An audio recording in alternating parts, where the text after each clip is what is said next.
Salut à vous, bien-aimés dans le Seigneur. Nous vous bénissons de la part de Dieu notre Père, par Jésus-Christ, le seul Seigneur, le seul Sauveur, celui qui est, qui était et qui revient bientôt. Que la grâce vous soit encore accordée de la part de Dieu notre Père, en Jésus-Christ, le Roi des rois, le Tout-Puissant, l'Alpha et l'Oméga, le commencement et la fin. Oui, que le Seigneur vous bénisse abondamment en Jésus-Christ. C'est votre frère, l'esclave inutile de Jésus-Christ, enseignant de la parole, Yannick Stéphane Njonko. Nous voulons encore partager la merveilleuse parole du Seigneur avec vous. Alors, il y a des questions que les bien-aimés nous posent, et beaucoup nous posent aussi ces questions, et se posent cette question par rapport à l'exercice physique, à l'exercice corporel et au sport. Et beaucoup, dans les églises, enseignent même qu'il ne faut pas faire du sport. Et ils parlent de 1 Timothée chapitre 4, verset 8, où il est écrit que l'exercice corporel est utile à peu de choses. Et ils font une sorte de virage qu'on ne comprend pas, qui est une déformation totale de l'écriture. Nous allons lire ce passage pour vous expliquer ce que ça veut dire. Parce qu'il ne faut pas courir dans les écritures juste pour courir. Alors lisons ce passage et qu'on vous l'explique, parce que déjà, je tiens à vous dire que l'exercice physique est très important pour vous. On va le lire, vous allez le comprendre. Ok, bien aimé dans le Seigneur. Alors, lisons 1 Timothée chapitre 4, verset 8. Il est dit, Paul qui écrit à Timothée, Dieu l'inspire à écrire à Timothée par le Saint-Esprit. Il dit, exerce-toi à la piété, car l'exercice corporel est utile à peu de choses, tandis que la piété est utile à tout, ayant la promesse de la vie présente et de celle qui est à venir. Amen. Il précise à Timothée, c'est une figure de style qui est beaucoup utilisée dans la Bible. Jésus-Christ va par exemple dire que de ne pas travailler pour ce qui périt, mais de travailler pour ce qui demeure éternellement. Il est en train de mettre, et il n'est pas en train de dire qu'on ne travaille pas, qu'on n'ait pas de boulot, tout ça. Non. Il est en train de mettre l'accent sur quelque chose. Parce que si on travaille pour ce qui périt, uniquement pour ce qui périt, on n'est pas différent de ceux qui n'ont pas l'espérance de la vie éternelle. Mais si on travaille pour ce qui ne périt pas pour Dieu, tout ce qu'on va faire va être pour la gloire de Dieu. Voilà pourquoi l'Écriture dit dans Colossiens chapitre 3, quel que soit ce que nous, quoi que ce soit, peu importe ce que nous faisons sur le plan physique, en parole, en action, en œuvre, nous devons tout faire au nom du Seigneur Jésus-Christ. L'Écriture va plus loin, dans Colossiens chapitre 3, verset 23, que tout ce que nous faisons pour les hommes, nous ne le faisons pas comme pour les hommes, mais comme pour le Seigneur. Donc, vous voyez ici que c'est la même figure de style qui est utilisée. On dit, exerce-toi à la piété, car l'exercice corporel est utile à peu de choses, tandis que la piété, vous voyez, donc l'exercice corporel se retrouve dans la piété. Parce qu'on dit que la piété est utile à tout. Donc la piété est utile pour ton sport, la piété est utile pour l'entretien de ton corps physique, la piété est utile pour ton âme, la piété est utile pour ton esprit. Puisque la piété est utile pour tout, tu es quoi? Tu es corps, âme, esprit. Donc, ça veut dire que quelqu'un qui est vraiment pieux, c'est-à-dire, pieux c'est quoi? Qui est dévoué, consacré à Dieu, qui craint le Seigneur, il va prendre soin de son corps, corps, âme, esprit. Or, le problème lorsque Paul parle de l'exercice corporel, c'est qu'il y a beaucoup qui entretenaient le corps avec des jeûnes, avec des pratiques sous la loi, comme il dit dans Colossiens chapitre 2, que ces choses ont l'apparence bonne, mais s'occupent que de la chair.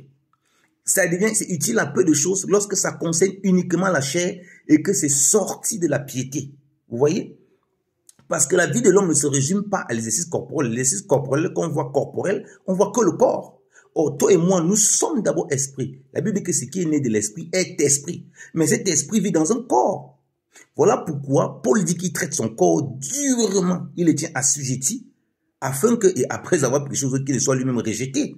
Vous voyez? Donc, s'il tient son corps, il le tient assujetti. C'est-à-dire que c'est sa responsabilité. Mais il ne le fait pas en dehors du cadre de l'exercice de la piété. C'est-à-dire que c'est la piété, la crainte de Dieu qui englobe tout cela.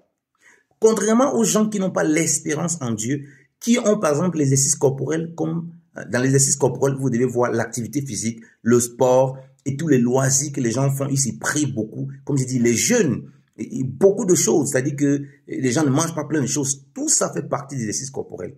Ok? Les gens, ils font ça, mais ils n'ont pas la vie de l'esprit. Ils ne comprennent pas que Dieu a créé l'homme, c'est qui lui donne le souffle de vie, c'est qui le permet à l'homme de marcher et de vivre pleinement et sainement. C'est parce qu'il avait reçu l'esprit de Dieu et qu'il doit être en connexion avec son créateur, parce que Dieu est esprit et la connexion avec le créateur, c'est pas l'esprit. Et l'homme ayant péché, il a perdu cette connexion et il est maintenant plus attaché à ce qui est des exercices corporels, physiques, des choses physiques, et du coup, il ne pense qu'au siècle présent. Vous voyez? C'est ça toute la nuance. Or, celui qui est dans la piété, comme Paul, regardez, Paul était dans la piété, mais regardez comment il a travaillé. Il va même plus loin par le Saint-Esprit. Il dit, il nous révèle qu'il a travaillé plus que tout le monde. Il marchait à pied, bien aimé dans le Seigneur. Lorsque dans Luc chapitre 24, verset 12, lorsque Pierre a entendu que le Seigneur était ressuscité, les femmes qui sont venues disent que oui, le Seigneur est ressuscité. La Bible dit que Pierre courut pour se rendre au sépulcre. Toi, tu peux courir comme Pierre a couru là. Si tu pars, tu tombes et tu ne te relèves plus. Qu'est-ce que tu vas dire? Dieu me révélait il y a quelques années que beaucoup de problèmes de santé, beaucoup de maladies, beaucoup de situations que beaucoup d'enfants de Dieu vivent, c'est parce qu'effectivement, ils sont négligents dans leur vie spirituelle. Plus que, comme j'ai dit, la vie spirituelle, la piété, va impliquer une activité physique. Je ne parle même pas commencer à faire le sport dehors.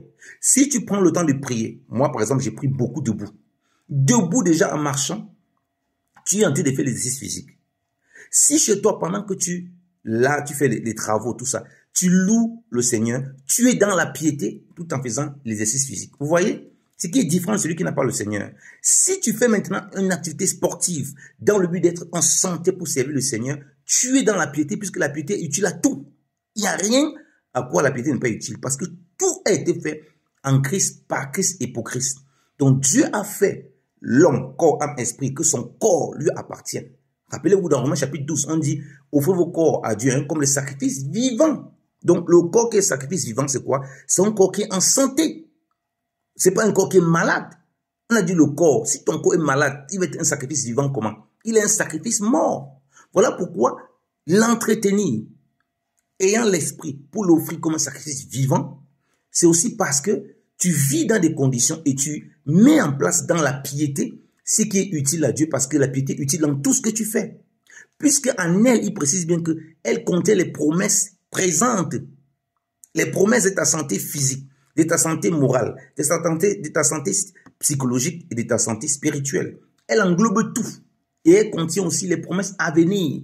Contrairement à quelqu'un qui s'est réduit à l'exercice corporel uniquement, comme on voit dans le monde, qui n'ont pas d'espérance de l'avenir, ça s'arrête uniquement sur l'aspect physique. Voilà comment Paul met le parallèle. L'exercice corporel uniquement, l'exercice corporel est utile, mais à peu de choses parce qu'elle se limite que à ce qui est dans le siècle présent. Elle ne contient pas les promesses pour l'éternité, puisque notre corps-ci va être transformé lorsque on va rencontrer le Seigneur dans les cieux. Si on n'est pas mort, il vient qu'on est vivant. Ou on va ressusciter, on va revêtir un nouveau corps. Vous comprenez? Mais ce n'est pas pour autant qu'on va négliger le corps aussi. Si on est dans la piété, on sera comme les disciples qui faisaient l'œuvre de Dieu. Jésus-Christ envoyait ses disciples 2 par 2. Et ils marchaient, il a dit, il les envoyait sans bourse, sans rien. Ils marchaient, ils allaient de maison en maison. Ils faisaient l'exercice physique. Donc non seulement ce passage qui dit que l'exercice corporel est utile, même s'il met à peu de choses, mais c'est utile. Mais seulement, il ne faut pas que ce soit que ça.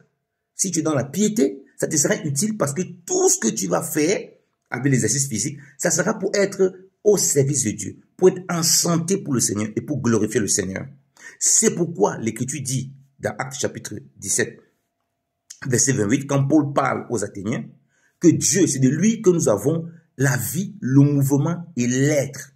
La vie, le mouvement et l'être. Dieu a donné à l'homme la vie, le mouvement, donc on doit être en mouvement. Le corps a été créé pour être en mouvement, bien dans le Seigneur.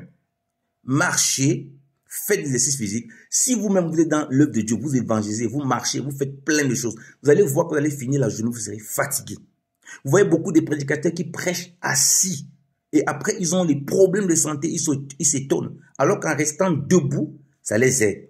Là, dans le cas de cette vidéo, je suis assis, mais principalement parce que c'est des coups de vidéo. Mais principalement, je me déplace, je bouge, je marche parce que Dieu nous a donné, c'est lui que nous avons la vie, le mouvement et l'être. Soyez en mouvement, faites l'exercice physique et gardez votre santé pour la gloire du Seigneur et servez-le avec cette santé. Soyez bénis. Amen.